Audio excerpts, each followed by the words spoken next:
Hello students, इस online class में मैं देवानंद श्रीवास्तव आप लोगों का स्वागत करता हूं। और आज आप लोगों के बीच में मैं सूरदास जी के द्वारा रचित विनय के पद, सूरदास जी के द्वारा रचित विनय के पद की व्याख्या लेकर के उपस्थित हुआ हूं। और भी स्टूडेंट्स, आपको ये जानकारी होगी, आपने पढ़ा होगा कि सूरदास जी भक्ति काल के कृष्ण भक्ति शाखा के कवि थे। भगवान श्री कृष्ण के अनंत उपासक थे और उन्हीं सूरदास जी के पद आपको इस पाठ्यक्रम में पढ़ना है। और सबसे पहले जिन पदों को आपको पढ़ना है उसमें देखिए विनय के पद हैं। तो विनय के पद में सूरदास जी ने भगवान श्री कृष्ण से अपने जीवन के उद्धार के लिए, सांसारिक विषयों से, सांसारिक मोह माया से बचाने के लिए भगवान श्री कृष्ण से विनती कर रहे हैं, प्रार्थना कर रहे हैं, निवेदन कर रहे हैं कि आप कैसे भी करके इस संसार से, इस सांसारिक विषय वासना से, इस सांसारिक मोह माया से मेरी रक्षा कीजिए। तो आइए देखिए कि अब कै राख ले हूं भगवान, हम अनाथ बैठो ध्रुव डरिया, पारधि साधे बान। कि अब कै राख ले हूं भगवान। सूरदास जी कहते हैं कि हे भगवान श्री कृष्ण, अब के माने अब की बार राख ले, मेरे प्राणों की रक्षा कर लीजिए। कि हे भगवान श्री कृष्ण, अब की बार आप मेरे प्राणों की रक्षा कर लीजिए, क्योंकि हम अनाथ बैठो ध्रुव डरिया। हम माने होता है मैं, हम माने मैं। हम अनाथ बैठे हो ध्रुव डरिया, क्योंकि मैं अनाथ हो करके इस संसार रूपी वृक्ष की डाल पर बैठा हुआ। कि हम अनाथ बैठे हो ध्रुव डरिया, क्योंकि मैं अनाथ होकर इस संसार रूपी वृक्ष की डाल पर बैठा हुआ हूं। और पारध,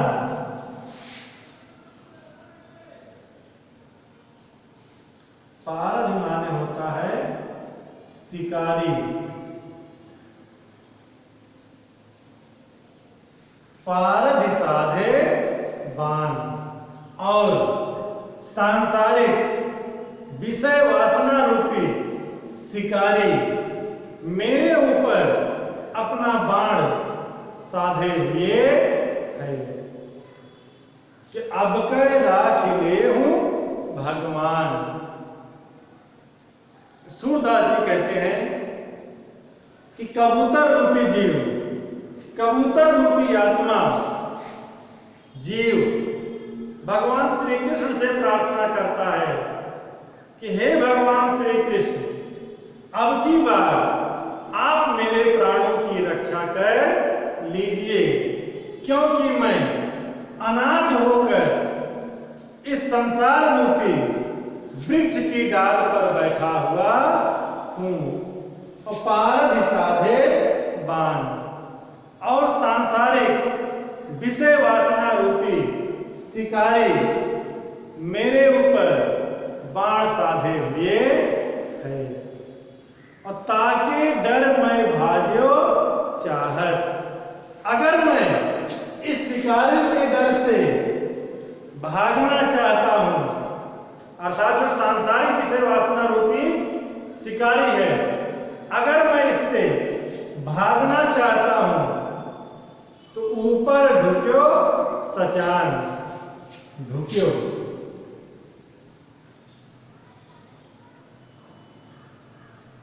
ढुक्यो माने होता है मंडराना, और सचान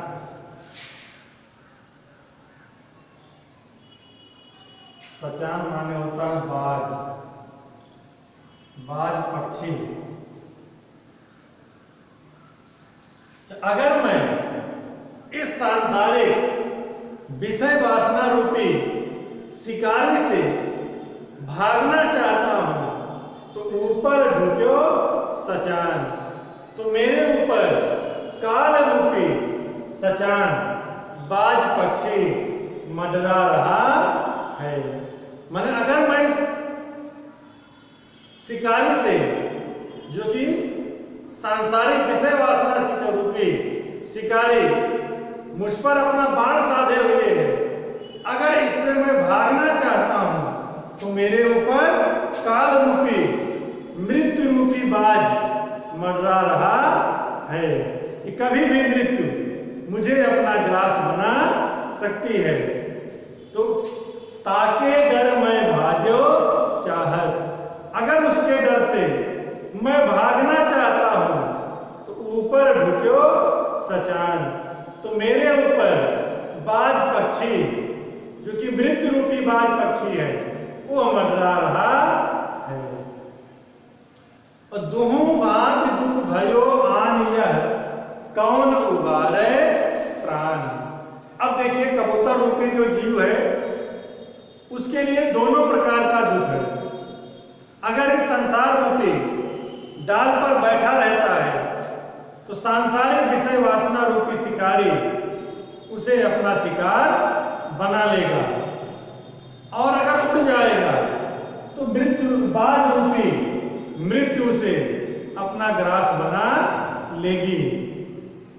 तो इसीलिए वह कबूतर रूपी जीव कह रहा है कि दुहु भांति दुख भयो आन यह, कि दुहु भांति दुख भयो आन यह, कि हे ईश्वर इस प्रकार से दोनों तरह से मेरे ऊपर दुख आ पड़ा है। कि दुहु भांति दुख भयो आन यह, इस प्रकार से मेरे ऊपर दोनों प्रकार से दुख आ पड़ा है। कौन उबारे प्राण, तो ऐसे में कौन मेरे प्राणों की रक्षा करे। कि मेरे ऊपर दोनों प्रकार से दुख आ पड़ा है, और ऐसे में कौन मेरे प्राणों की रक्षा करे। सुमिरत ही अहि दस्यो पारधि कर छूट्यो संधान। सूरदास जी कहते हैं कि कबूतर रूपी जीव के इस प्रकार से भगवान श्री कृष्ण का स्मरण करते ही, सुमिरत स्मरण करते ही अहि दस्यो, अहि माने होता सांप, सुमिरत ही अहि दस्यो पारधि। कबूतर रूपी जीव के इस प्रकार से भगवान श्री कृष्ण का स्मरण करते ही सांप ने आकर के शिकारी को डस लिया। कि सांप ने आकर के शिकारी को डस लिया और कर छूट्यो संधान, कि उसके धनुष पर चढ़ा हुआ बाण, संधान धनुष पर चढ़ा हुआ बाण कि उसके धनुष पर चढ़ा हुआ बाण कर छूट्यो, उसके हाथ से छूट गया। तो सुमिरत ही अहि धस्यो पारधि कर छूट्यो संधान। इस प्रकार से कबूतर रूपी जीव के भगवान श्री कृष्ण का स्मरण करते ही उसके धनुष पर चढ़ा हुआ बाण उसके हाथों से छूट गया। सूरदास प्रभु सूरदास सर लगो सचानहि। सूरदास जी कहते हैं सर माने बाण, सर माने बाण। सूरदास जी कहते हैं कि वह बाण जा करके किसे लग गया? सचानहि, बाज पक्षी को लग गया। कि सूरदास सर लगो सचानहि। सूरदास जी कहते हैं कि वह बाण जा करके बाज पक्षी को लग गया और कबूतर रूपी जीव के प्राणों की रक्षा करने वाले जय जय कृपा निधान। हे कृपा के निधान, हे कृपा के भंडार भगवान श्री कृष्ण, आपकी जय हो। सूरदास सर लगो सचानहि कर, सूरदास सर लगो सचानहि जय जय कृपा निधान। सूरदास जी कहते हैं कि वह बाण जा करके बाज पक्षी को लग गया और इस प्रकार से कबूतर रूपी जीव के प्राणों की रक्षा करने वाले हे कृपा के भंडार भगवान श्री कृष्ण, आपकी जय हो। और इसके बाद आप लोग अगला पद देखिए। अगले पद में सूरदास जी किस प्रकार से भगवान श्री कृष्ण की भक्ति का वर्णन कर रहे हैं और भगवान श्री कृष्ण को उन्होंने क्यों अपना इष्ट माना है, इसका भी वर्णन किया जा रहा है इसमें।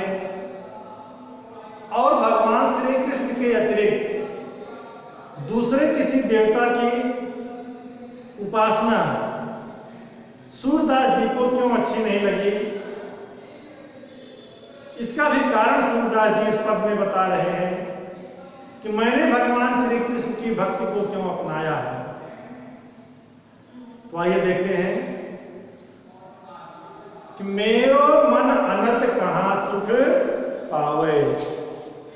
कि सूरदास जी कहते हैं कि मेरो मन अनंत कहाँ सुख पावे। कि मेरा मन इस संसार में अनंत, अनंत माने होता अन्यत, अनंत माने अन्यत।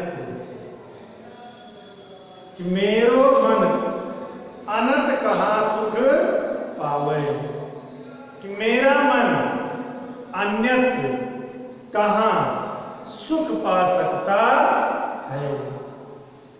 जैसे उड़ जहाज को पक्षी फिर जहाज पर आवे।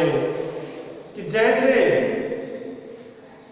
जहाज पर बैठा हुआ पक्षी उड़ करके पुनः उसी जहाज पर आकर बैठ जाता है। कि जैसे उड़ जहाज को पक्षी, कि जैसे जहाज पर बैठा हुआ पक्षी उड़ता है और उस विशाल समुद्र में उसे जब कहीं कोई आश्रय नहीं मिलता तो पुनः उसी जहाज पर आकर के बैठ जाता है।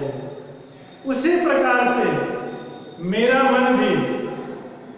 जब एक बार भगवान श्री कृष्ण की भक्ति में लग गया तो उन्हें छोड़कर और कहीं उसे कोई आश्रय नहीं मिलता है। और आगे देखिए क्या कह रहे हैं सूरदास जी कि कमल नयन को छाड़ पिया महात्म और देव को ध्यावे। कि कमल नयन को छाड़ महात्म, कि मैं कमलवत नेत्र वाले भगवान श्री कृष्ण के महात्म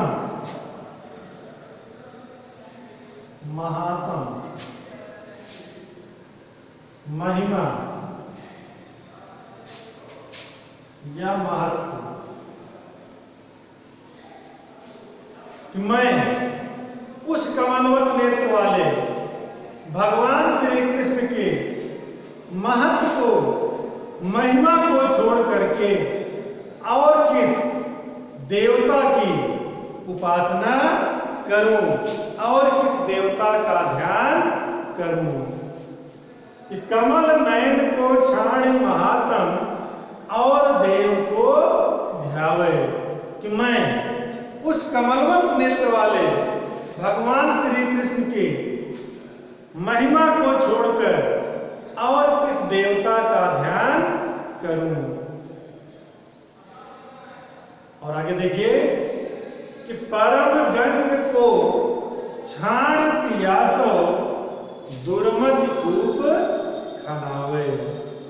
आगे देखिए भगवान श्री कृष्ण की तुलना सूरदास जी किससे कर रहे हैं कि परम गंग को छाड़ पियासो, कि ऐसा कौन सा प्यासा व्यक्ति होगा, ऐसा कौन सा प्यासा व्यक्ति होगा जो परम गंग को, पवित्र गंगा नदी को छोड़ करके कूप खनावे, कुआं खुदवाएगा। तो ऐसा कोई मूर्ख प्यासा व्यक्ति होगा जो पवित्र गंगा को छोड़कर अपनी प्यास को बुझाने के लिए कुआं खुदवाएगा।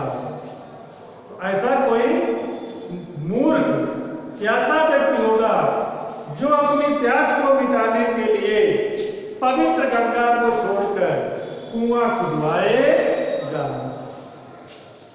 और जी मधुकर अंबुज रस चाख्यो क्यों करीन पर भावे। कि जी मधुकर, मधुकर माने होता भंवरा,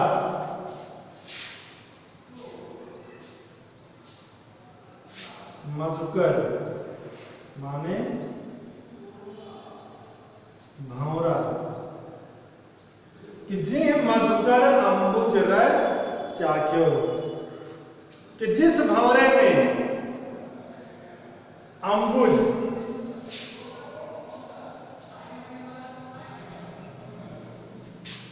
अंबुज माने होता है कमल, कि जिस भंवरे ने कमल के रस को चख लिया हो उसे भला क्यों करील फल भावे। उसे भला करील का कड़वा फल क्यों अच्छा लगेगा। कि जी मधुकर अंबुज रस चाख्यो, कि जिस भंवरे में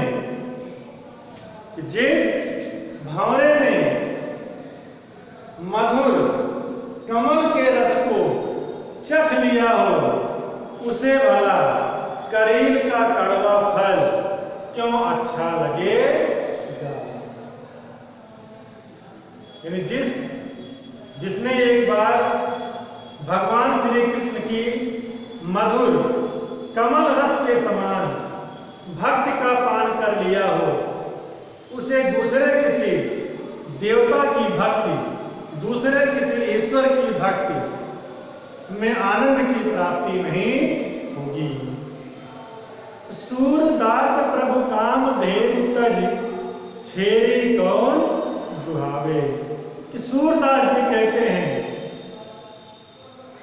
कि समस्त मनोकामनाओं को पूर्ण करने वाले भगवान श्री कृष्ण रूपी कामधेनु को छोड़कर, तज माने छोड़ना, कि समस्त मनोकामनाओं को पूर्ण करने वाले भगवान श्री कृष्ण रूपी कामधेनु को छोड़कर ऐसा कौन सा मूर्ख है जो छेरी, छेरी माने बकरी,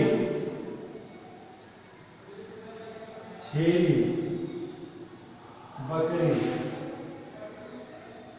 कि सूरदास प्रभु कामधेनु तज छेरी और दुहावे, कि भगवान श्री कृष्ण रूपी समस्त मनोकामनाओं को पूर्ण करने वाले कामधेनु को छोड़कर ऐसा कौन सा मूर्ख है जो बकरी को दुहेगा। अर्थात भगवान श्री कृष्ण समस्त मनोकामनाओं को पूर्ण करने वाले कामधेनु के समान है, तो उनके आगे अन्य जितने भी देव हैं वह साधारण थोड़े सी फल देने वाले बकरी के समान हैं। तो श्री कृष्ण की भक्ति को छोड़कर दूसरे किसी देवता की भक्ति करना बकरी को दुहने के समान है।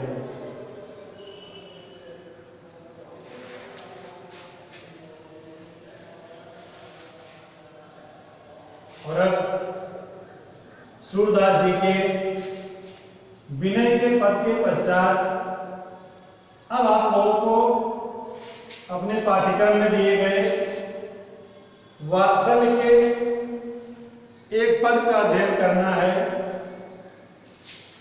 वात्सल्य,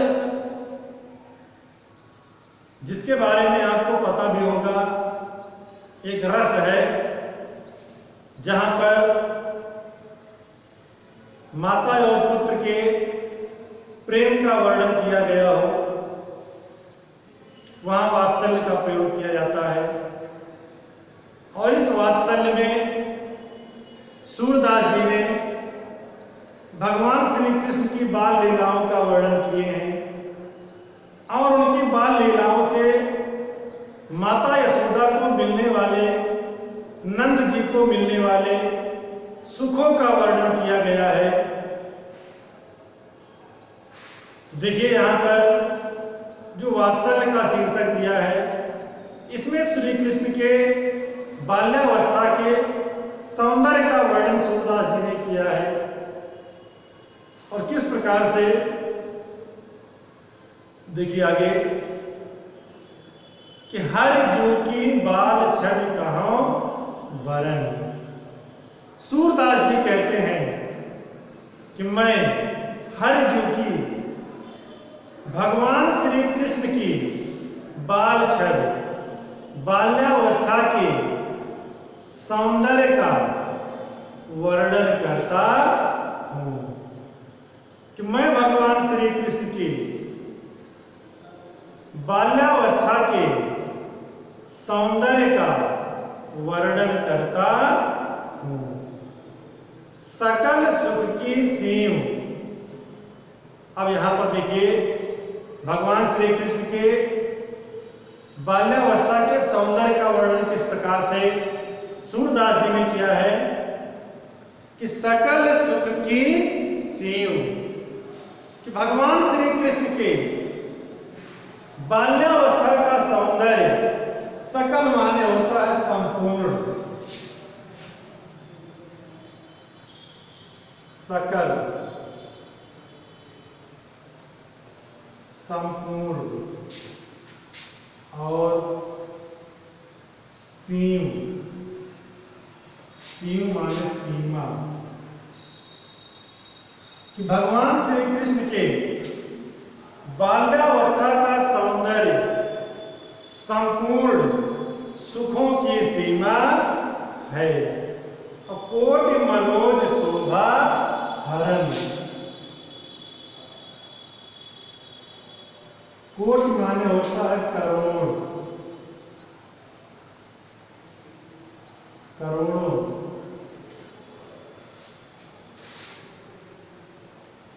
मनोज माने कामदेव,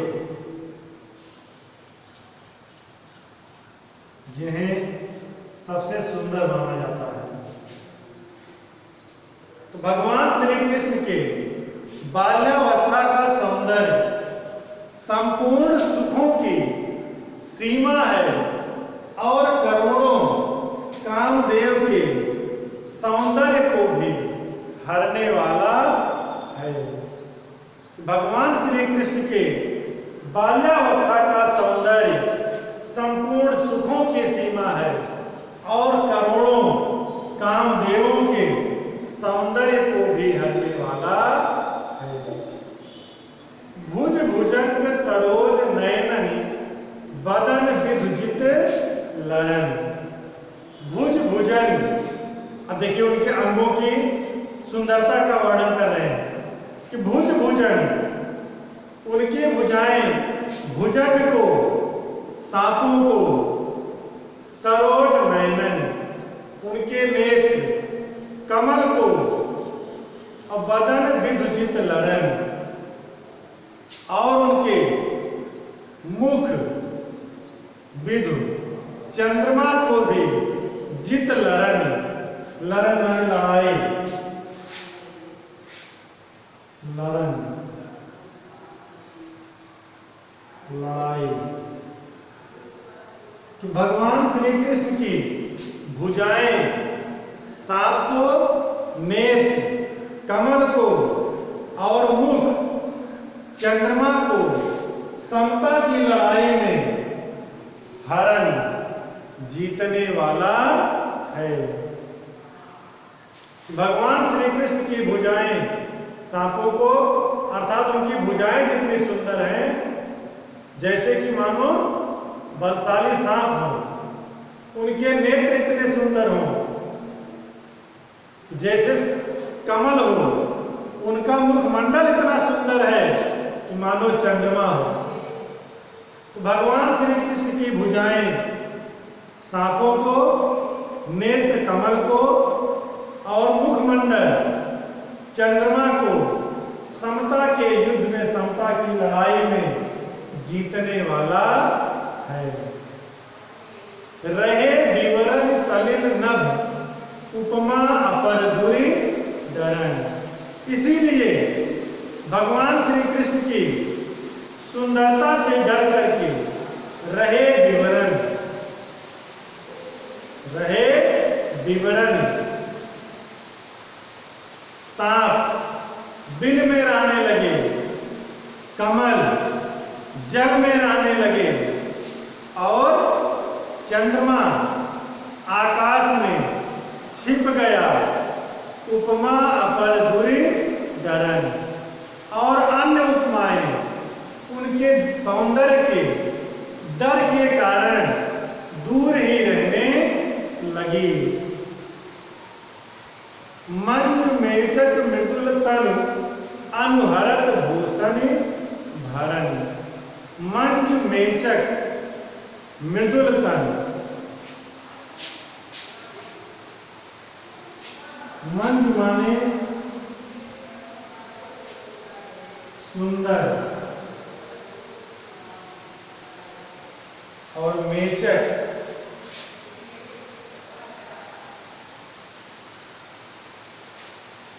सांवले।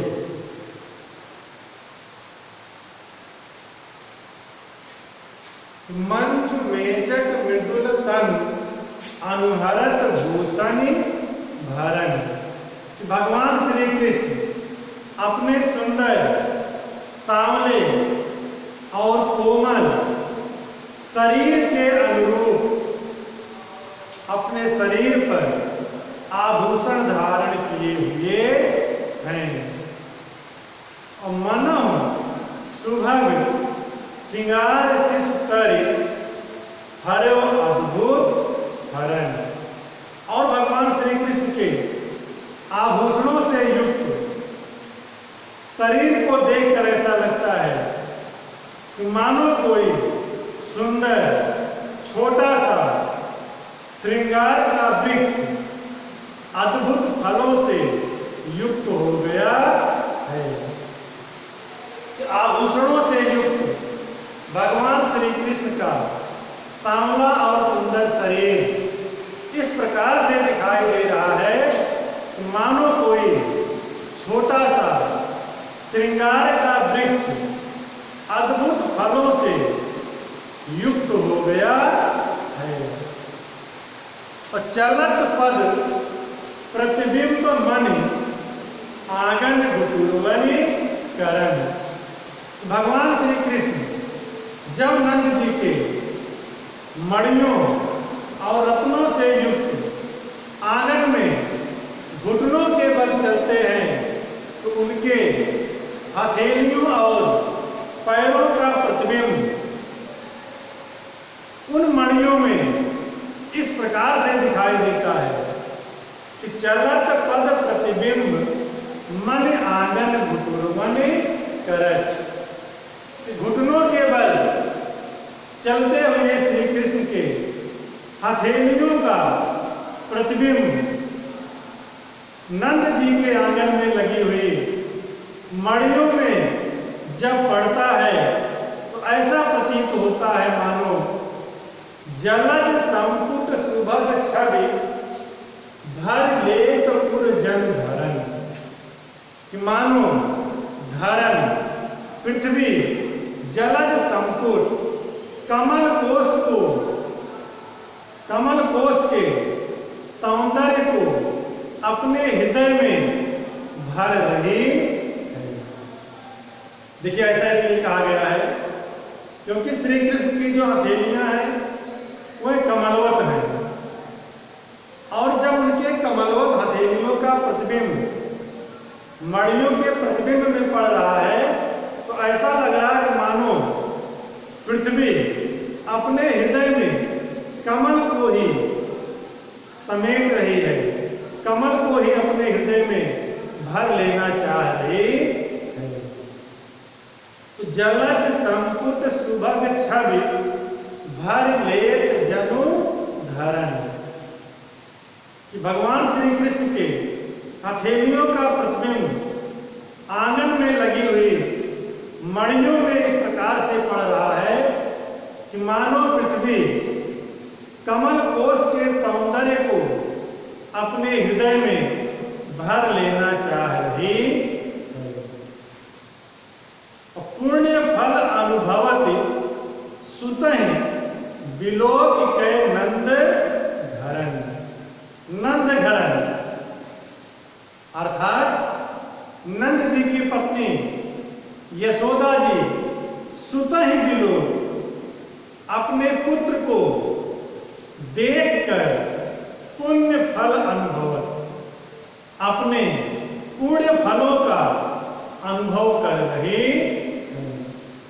इस प्रकार से आंगन में क्रीड़ा करते हुए भगवान श्री कृष्ण की लीलाओं को देखकर माता यशोदा अपने पुण्य फल का अनुभव कर रहे हैं कि निश्चित रूप से मैंने कोई बहुत पुण्य का कार्य किया था, उसी का फल है जो मुझे अपने पुत्र के ऐसे दर्शन हो रहे हैं। सूर प्रभु की उर्वशी किलकन ललित लरखरन। सूरदास जी कहते हैं कि भगवान श्री कृष्ण की किलकारियां और उनकी सुंदर लड़खड़ाहट उर्वशी हमारे हृदय में बस गई है। सूरदास जी कहते हैं कि हमारे हृदय में भगवान श्री कृष्ण की किलकारियां और उनकी वह सुंदर लड़खड़ाहट बस गई। तो स्टूडेंट्स, आज के वीडियो में इतना ही। आप लोग इसका अध्ययन घर पर बैठ करके कीजिएगा और इसके आगे की व्याख्या आपको हमारे अगले वीडियो में देखने को मिलेगी। तब तक के लिए धन्यवाद।